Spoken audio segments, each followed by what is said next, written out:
Hey guys, so today we have these iPhones that is all running today's version of iOS 7, which is of course the iPhone 5, the 4S in the middle, and then on the left side the iPhone 4. So I was thinking I want to try to make a video here with all these three phones. Usually I do videos like this with only two devices, but this time why not just have them all three and do some benchmarking here to see. I'm pretty sure the iPhone 5 or the iPhone 4 from 2010 has it has a single core processor.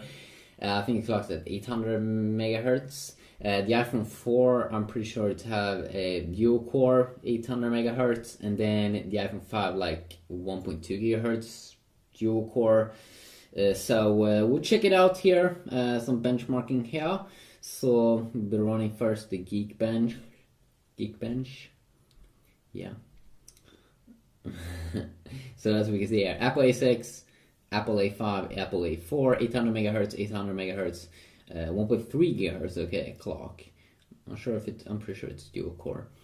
So let's run this. You can see also that you have 1 gigabyte also inside of the iPhone 5 in terms of RAM. Versus the same amount of RAM here on the 4 and the 4S.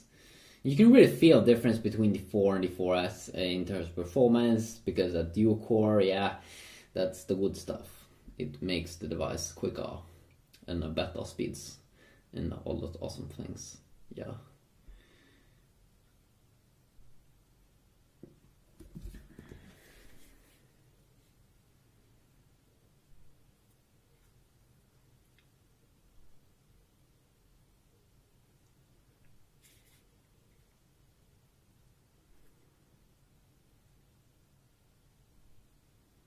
So we got a score now on das iPhone 5. That's iPhone 5. So 1674 is the score that we're getting now. Just to wait for those other two boys to finish up. Oh, the 4S is a little bit slower here. It's in the middle. Come on, 4S, iPhone 4S, you can't be this slow. I mean, you should be faster than the iPhone 4. 4S don't know what he's doing. Okay, so you can clearly see here that there's a big performance difference, and you can clearly see that Apple do care and do increase the performance in each new iPhone. And also then, of course, you can see the little bit bigger display here on the iPhone 5. And now we'll also be running the 3D rating program, which is more the Entity 3D rating benchmark program, which is a little bit more graphical.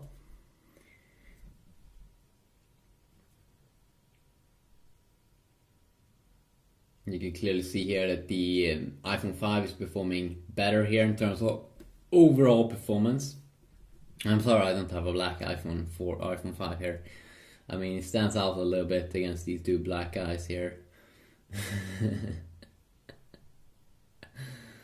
So around the 60 FPS almost on the iPhone 5 with the triple core GPU, the PowerVR SGX MP3 or something. PowerVR SGX 543 MP3 GPU, I think that was the name.